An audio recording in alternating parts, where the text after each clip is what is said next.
Sebelum kita mulai, jangan lupa subscribe, like, share, dan komennya ya. Untuk mendukung agar channel ini bisa tumbuh semakin besar. Budi adalah Kepala Bagian Pengadaan dan Kontrol Kualitas di PT Maju Jaya, sebuah perusahaan manufaktur yang bergerak di bidang peralatan dapur premium. Selama lebih dari 10 tahun, reputasinya sebagai seorang profesional berintegritas dan memiliki mata tajam untuk kualitas telah menjadi tulang punggung kepercayaan mitra dan pelanggan terhadap produk-produk PP Maju Jaya. Baginya, kualitas bukan sekadar standar, melainkan sebuah sumpah yang harus dipegang teguh, sebuah janji yang tak boleh dihianati kepada setiap konsumen yang mempercayakan dapur mereka pada produk buatan perusahaannya. Setiap bahan baku yang masuk, dari baja nirkarat hingga pegangan ergonomis, harus melalui saringan ketatnya. Tidak ada kompromi, tidak ada tawar-menawar, demi menjaga nama baik dan mutu yang telah dibangun susah payah. Suatu hari datanglah sebuah kabar yang sedikit mengusik ketenangan Budi. Pak Suryo, Direktur Utama PT Maju Jaya, mengumumkan bahwa adik kandungnya, Adi, baru saja mendirikan perusahaan pemasok bahan baku dan akan menjadi salah satu mitra strategis baru mereka. Sebuah senyum tipis tersungging di bibir Budi, bukan karena senang, melainkan karena firasat. Ia tahu betul, dalam dunia bisnis, hubungan keluarga seringkali menjadi pedang bermata dua, bisa memperkuat, namun juga bisa meruntuhkan jika integritas dikesampingkan.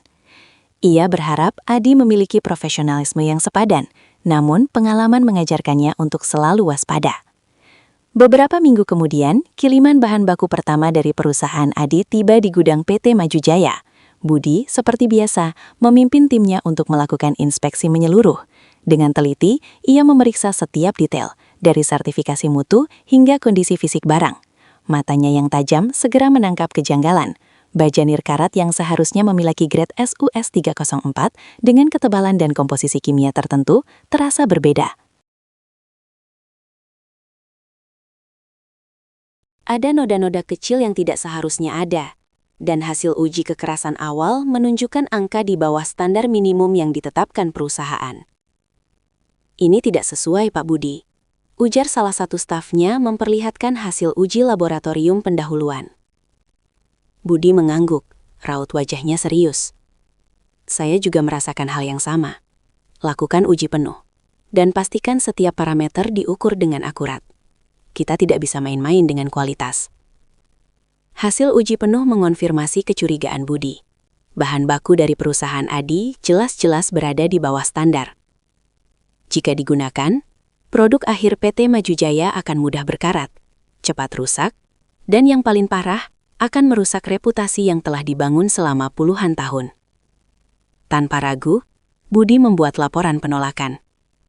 Ia melampirkan semua data, foto, dan hasil uji laboratorium yang membuktikan bahwa bahan baku tersebut tidak layak diterima. Keesokan harinya, Budi dipanggil ke ruangan Pak Suryo.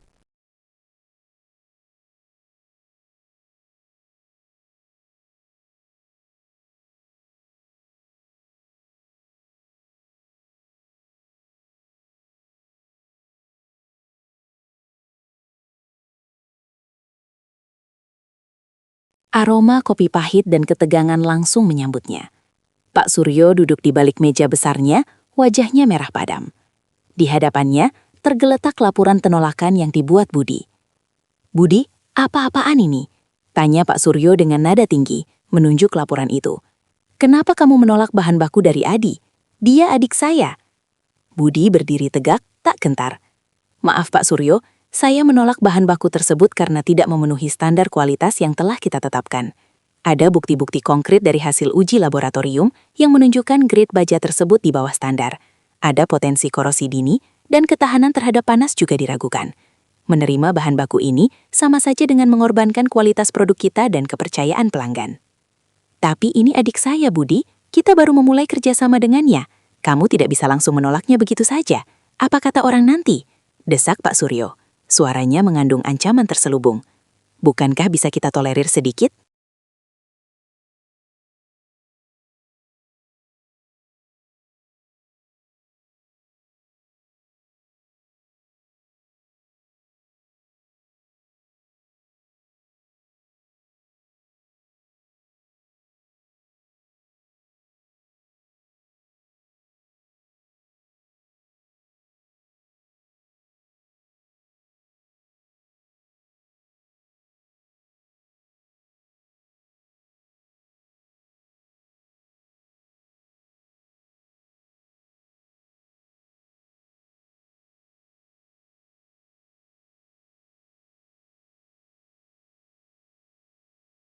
Untuk awal-awal, mungkin dia masih menyesuaikan diri.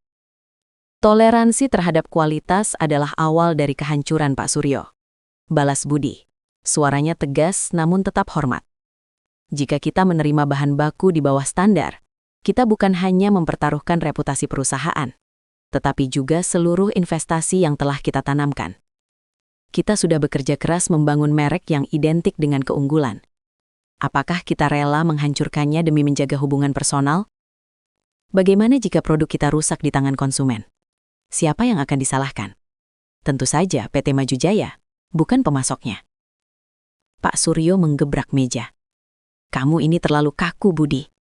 Tidak bisakah kamu sedikit fleksibel? Ini bukan hanya soal kualitas, tapi juga soal koneksi dan dukungan keluarga. Saya ingin membantu adik saya. Saya memahami keinginan Bapak untuk membantu keluarga, kata Budi, mencoba menenangkan. Namun, posisi saya di sini adalah untuk memastikan kualitas produk PT Maju Jaya.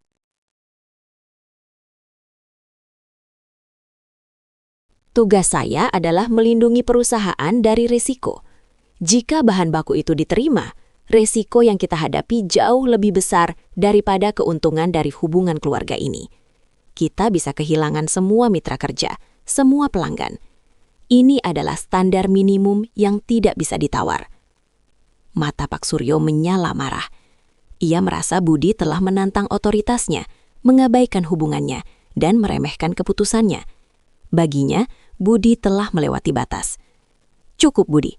Kamu tidak mengerti. Saya tidak butuh karyawan yang tidak bisa bekerja sama.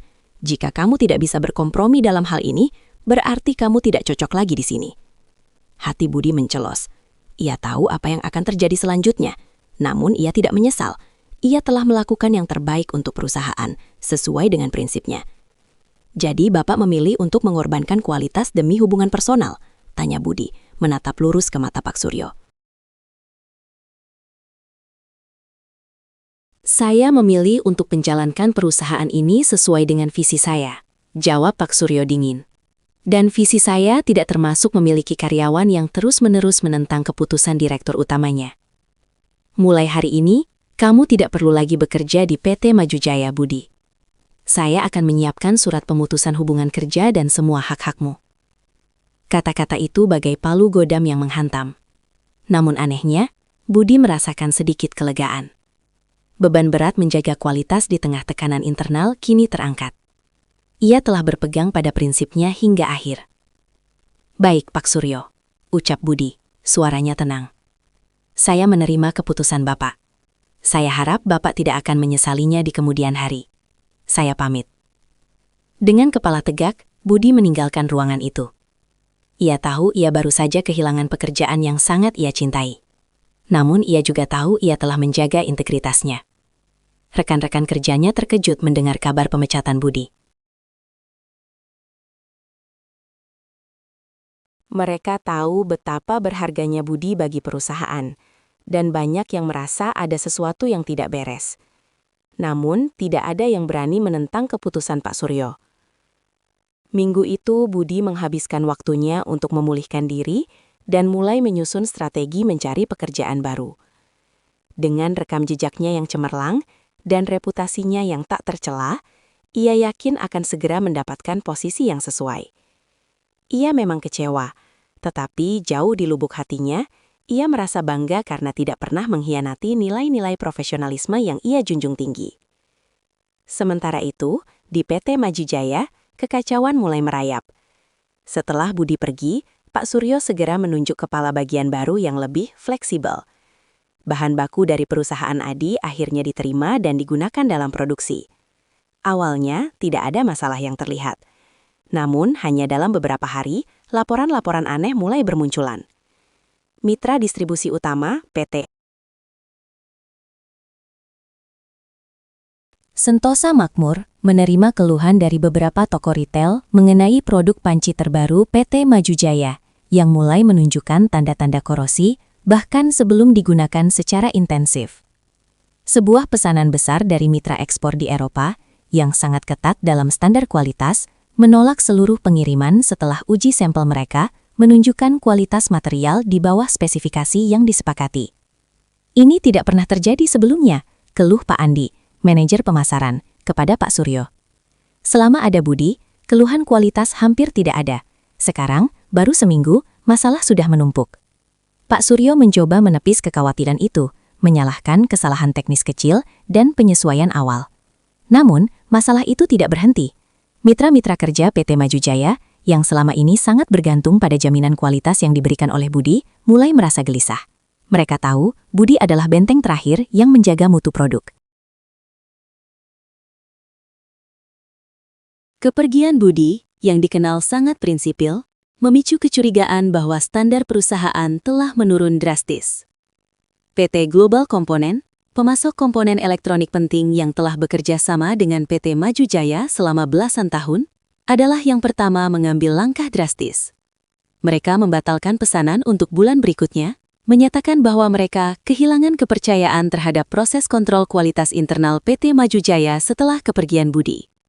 Mereka khawatir reputasi mereka sendiri akan tercoreng jika komponen mereka digunakan dalam produk berkualitas rendah.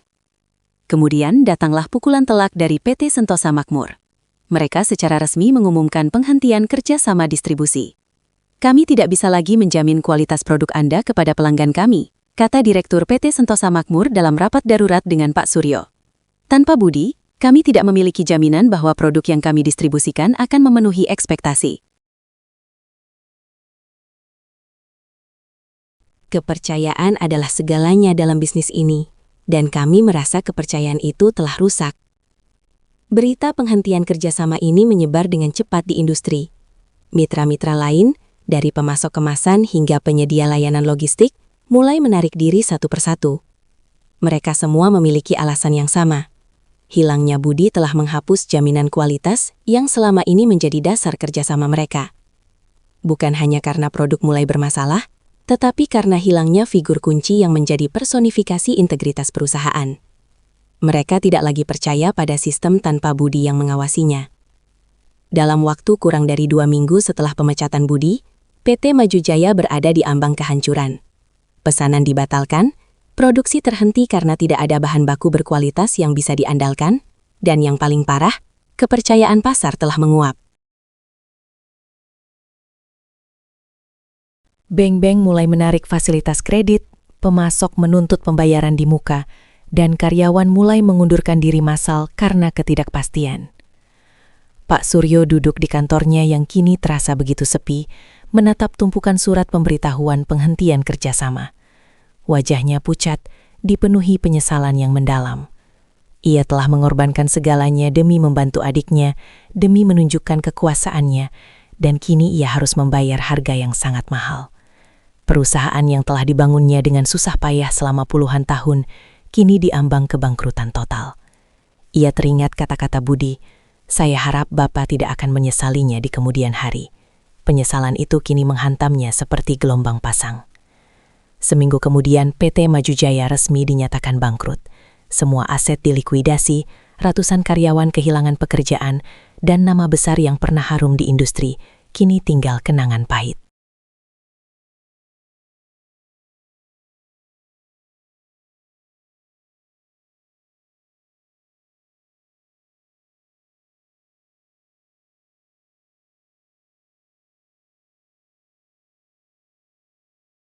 Adi adiknya, perusahaan pemasoknya yang bermasalah itu, menghilang entah kemana, meninggalkan Pak Suryo sendirian menghadapi reruntuhan yang ia ciptakan sendiri.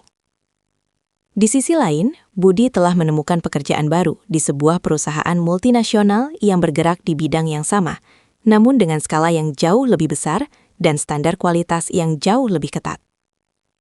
Reputasinya sebagai ahli kontrol kualitas yang tak kenal kompromi, justru menjadi nilai jual utamanya. Ia disambut dengan tangan terbuka, dihargai, dan diberi kepercayaan penuh untuk membangun sistem kualitas yang lebih kuat. Budi akhirnya menemukan tempat di mana integritasnya dihargai, bukan dipertanyakan. Ia melanjutkan perjalanannya, membawa serta pelajaran berharga tentang pentingnya memegang teguh prinsip, bahkan ketika badai menghadang.